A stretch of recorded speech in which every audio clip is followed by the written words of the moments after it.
Hello and welcome to HyperProductionTV. In this episode we're going to be looking at mixdown basics. We're going to strip everything back and we're going to go right down to the core of creating that perfectly balanced mix.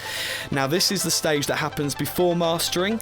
Now this is going to enable your tracks to get that industry sound and get your tracks ready to play out in the clubs, and make sure that everything's all balanced and that you can hear everything properly. So I've got a session loaded up here already of kicks and snares and various bass elements and synth and a few vocals in there as well. Now I'm just going to be focusing purely on balancing out and leveling, EQing techniques and a slight bit of compression as well. It's just purely back to the basics, like I said, just to get you up and ready and just teach you a little bit how to prepare your tracks for a pre-master. Okay, so first of all I would suggest is on each of your tracks label them of what they are, because that will really help for when you're going into this view into your mixer. You can see clearly and identify which track is associated with which element of the track.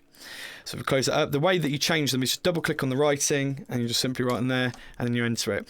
Now if you want to colour code it like I've done there, you right click and assign track colour and then you just click the colour that you want. I've done a nice rainbow design here just because I thought it looked quite pretty really.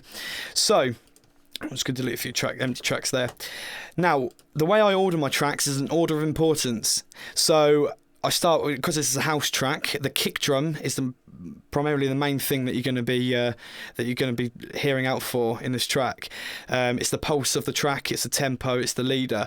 So I tend to start with that and then followed by the percussion just to get the drums all sorted. Then followed by the bass, because house music tends to be quite bass heavy. I just want to get those two sounding the best. And then I'll just top it up with a few other synths and then obviously the vocals I want to sit on top. Once I've heard the main bulk of the track, I can come up with some sort of creative ideas of how to get the vocal to fit in there as well. So we're going to start with the kick drum. So I'm going to bring up my mixer here and then I'm just going to let that play through and then just bring it in.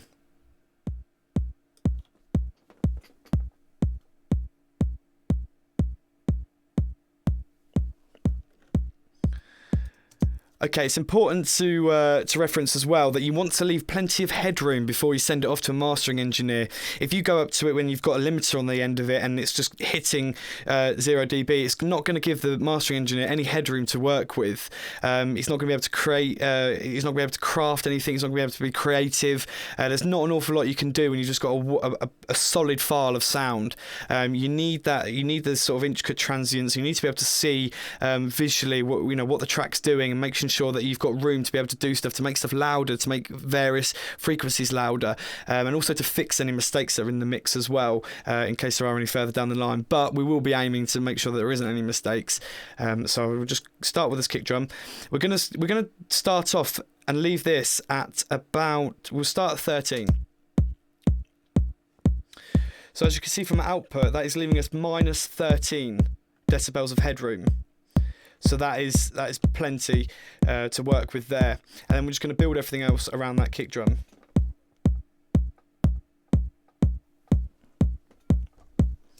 Okay, so the first thing we're going to do is just EQ it. Because house music tends to be quite bass heavy, with kick drums we don't want any sort of low frequency from the kick sort of fighting for position against the bass. So if we put the analyzer on here, we're now going to play the track and then just see what the kick drum's doing. Okay, as you can see here, this little slope, there's quite a bit of a roll-off on the low end there, so I don't think that we'll have any sort of real issue fitting that kick drum in with the bass. However, to get rid of that boxy sound around here, where this comes up here, that's where a lot of your boxy sounds come from, where it sounds a little bit sort of muffled. So we're going to make it sound a little bit tighter and just reduce that slightly.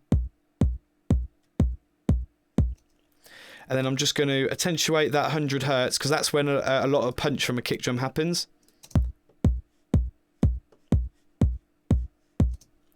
Okay, that's sounding pretty good. Then I'm going to apply a compressor just to make sure that transient is sounding nice and even more punchy, and just make sure the sort of the solid body of it is just lengthened out a slight amount, and just make sure it just punches that little bit harder.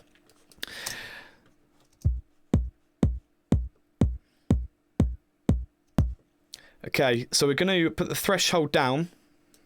I'll be running through what a compressor is and what a compressor does, but if you could just copy this for now, then if you watch another tutorial of mine, I'll be explaining what a compressor actually does.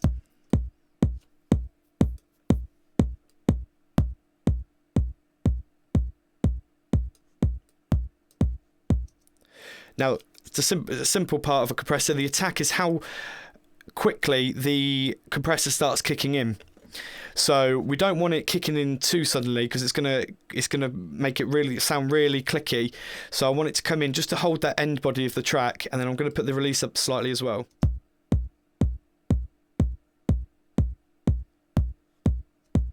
Okay. And it's important to reference here as well, we're still at -13. Even though we're sort of doing a few bits attenuating to the dynamics of this particular sample, we are still aiming to be around -13.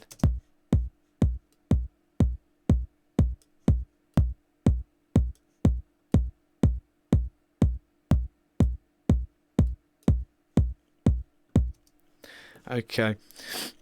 Another point why it's helping stay at -13 is because we've got auto gain on,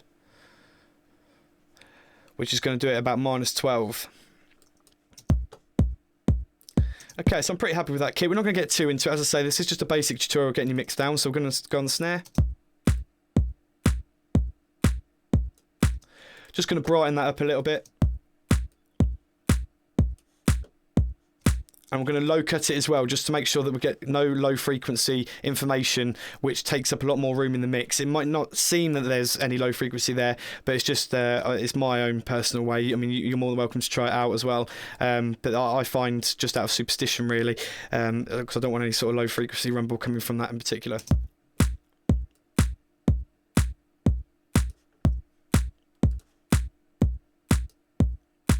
So they're sounding balanced together. I want the kick drum coming through mostly, and I just want the snare to sit gently on top.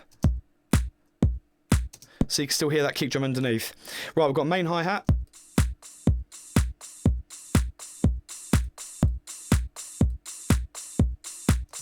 Okay, I'm pretty happy with that level there as well. I just want that coming in slightly. It's going to be a little bit louder than the snare, only because you've got the kick and the snare on that particular beat, whereas the hi-hat's on its own. So I want to bring that volume up to similar level as the kick.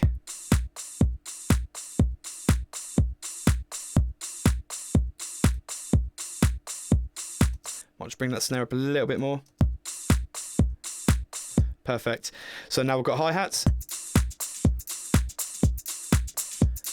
Because all the kick and the snare are quite mono, what I'm going to do, I'm going to use a sample delay.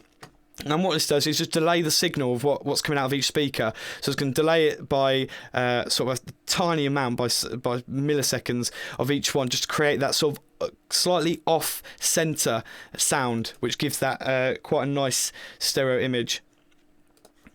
So basically all it's doing is just is delaying how quick it comes out the speaker one particular side, whether you pick left or right. So now, off. Very slight, so we might just do it a little bit more.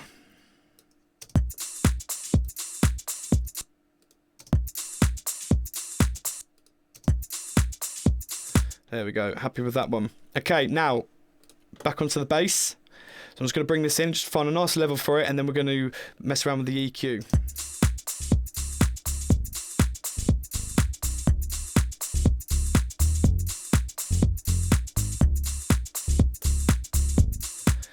Okay, I think that could probably do with a little bit more low end, but more importantly, what we're going to do, we're going to dip it at 100, because we've bumped up the frequency at 100 hertz on the kick. I don't want it piling on too much, so I'm going to make some more room for it. So I'm going to do this to the bass and just cut it there slightly, and then let's have a look what the bass is doing. And then I'm just going to put a bit of low end on it, a bit more. Cool, and then I'm going to put a compressor on it just to even out the transients and even out the sound of it, just so it doesn't sound, so when it plucks, it doesn't go down in volume. I just want to try and get it to maintain that volume.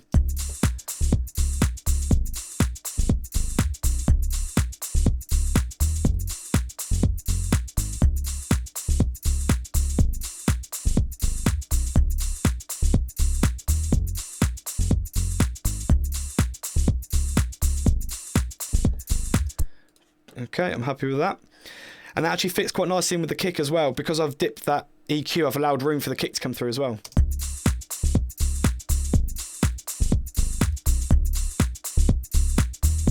See, you can hear there ever so slightly that they're trying to fight for a bit of space now. The more I turn it up, listen.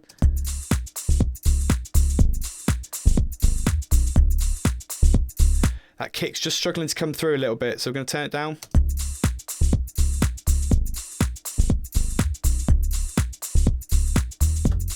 Just going to bring the threshold down a little bit.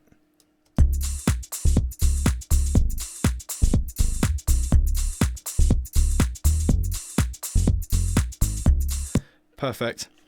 Okay, so after that we've got a little organ bass which just acts like a bit of a fill, so I'll show you. So just like that. But what I'm going to do, I'm just going to low cut that one because that's not the main bass line. I don't need it sort of taking up that low end frequency. And I'm going to take up some of the boxiness there as well. And then what I'm going to do, I'm going to add a little bit of high end as well. So like that. Excellent, that's sounding good.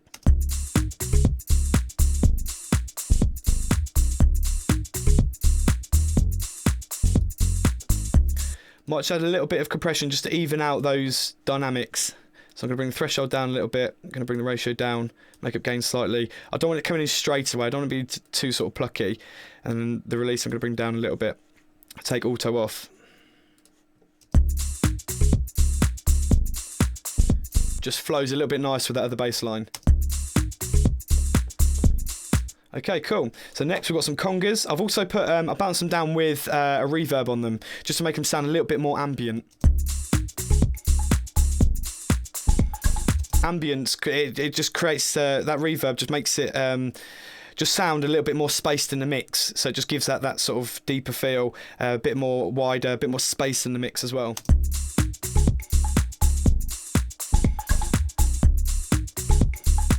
Might just turn up that organ bass actually, just ever so slightly.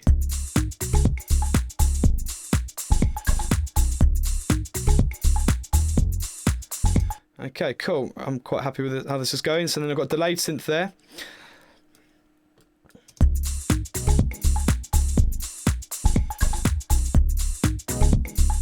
Because that's, I've got a main synth here, I'm going to pan this hard left. Hard left means all the way to the left. You can sort of tame how much you want going into the left speaker, but I'm going to do it all the way.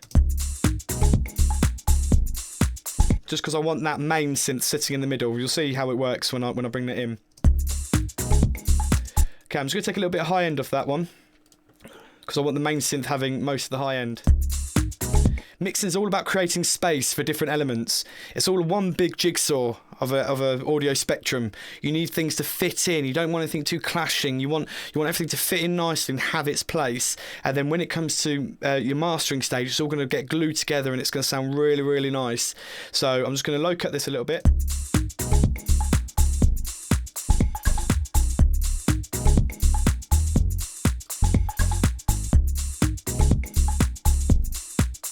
And I'm just going to low cut it as well.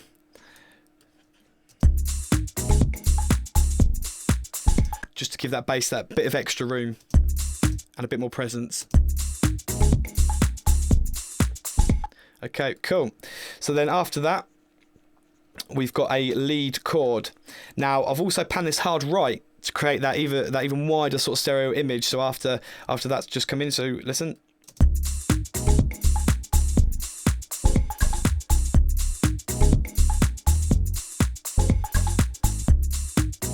See how it's sort of moving from the left to the right. It's a quite nice call and response element happening in the mix there. So I'm just going to have a look at the analyzer now. So I'm going to low cut that because we don't need any of that bottom bit. And then I'm just going to attenuate this particular frequency here, just because I want that just sitting below. And then I'm just going to high cut it slightly.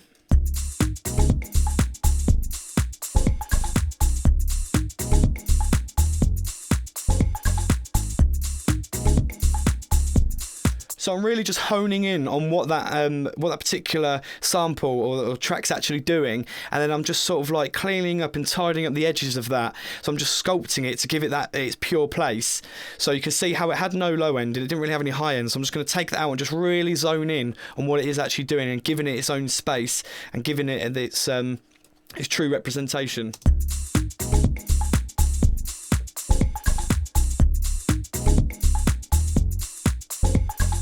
Okay, cool.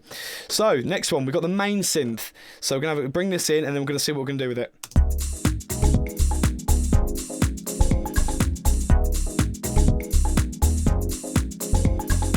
Okay, as we can see from this EQ here and that EQ on that one as well, on the delayed synth and the lead synth, they are hitting quite sort of low mids, going into mids. So what we're going to do, we're going to open up this analyzer, and we can see already there's a busy bit right where the other synths are. So we're just going to attenuate a few frequencies as like a jigsaw to try and carve out a little bit out of that sound so it fits in with the other two stabs.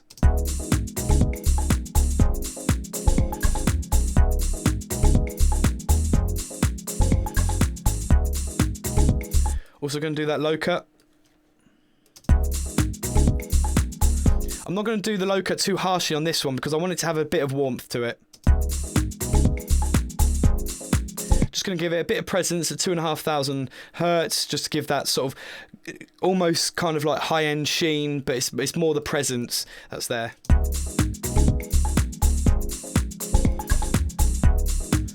Okay, and then I'm going to put a compressor on there. There's a wicked preset in this compressor under keyboards, and it's aggressive piano. This is a really harsh kind of compression, which lets all the dynamics are completely flat, more or less, along the sample. So what we're having here, we're having a completely, it's kind of a dead dynamic, but it works in this track because we want to hear that all the time, and we want to hear that sort of fluctuate in and out. We don't want such the harsh stab volumes. We want it to maintain its volume throughout, just because it's quite a rolling house track.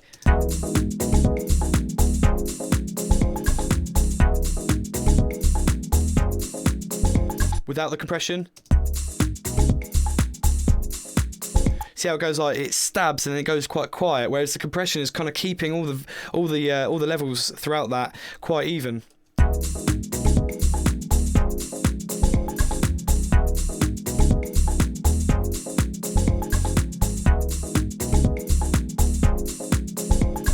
Okay, cool. Then we've got a little short lead here as well.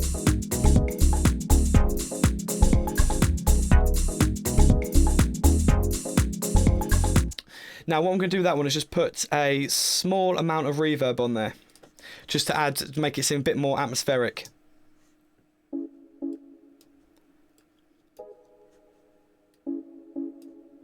Because I want it to add a bit of ambience to the track and make it sound a little bit deeper, so I'm going to take the high cut off. There we go, just very subtle, and I've just panned it a little bit to the right.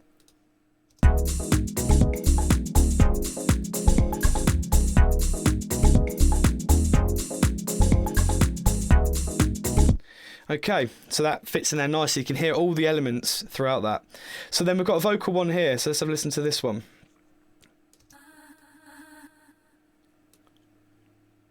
Okay, let's have a listen to it in the track.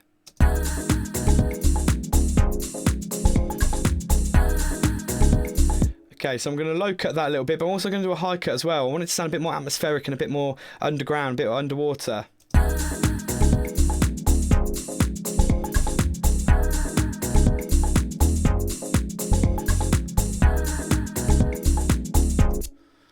Okay, and I'm going to add a bit of a delay on there as well, just to carry it on over to the second section of this particular bit.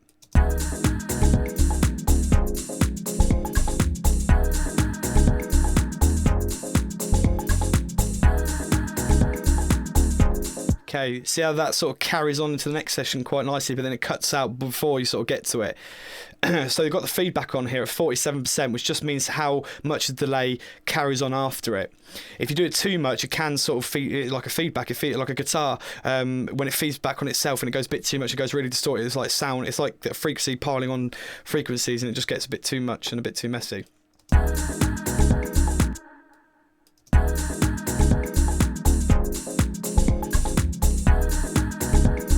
Okay, sounded pretty nice.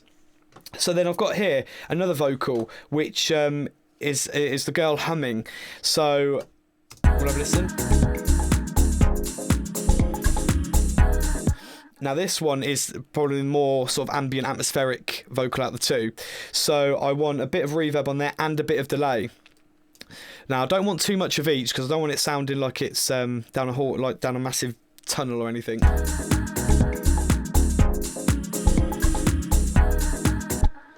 Okay. And then I'm just going to put a bit of delay on there just to carry it on. Because it's 2 samples, because it's chopped, it stops quite dead, so I want it to sort of carry on. And I've also put a fade in there. Now you can see just here, there's a bit of a fade, and I've done that by clicking on this drop-down box here, clicking more, and then fade out. So if you double-click that, you can put the value. So I've put 200 for this one, which means it doesn't sort of pop when the sample finishes. So I'm just going to put that back up there, and then we'll have a listen.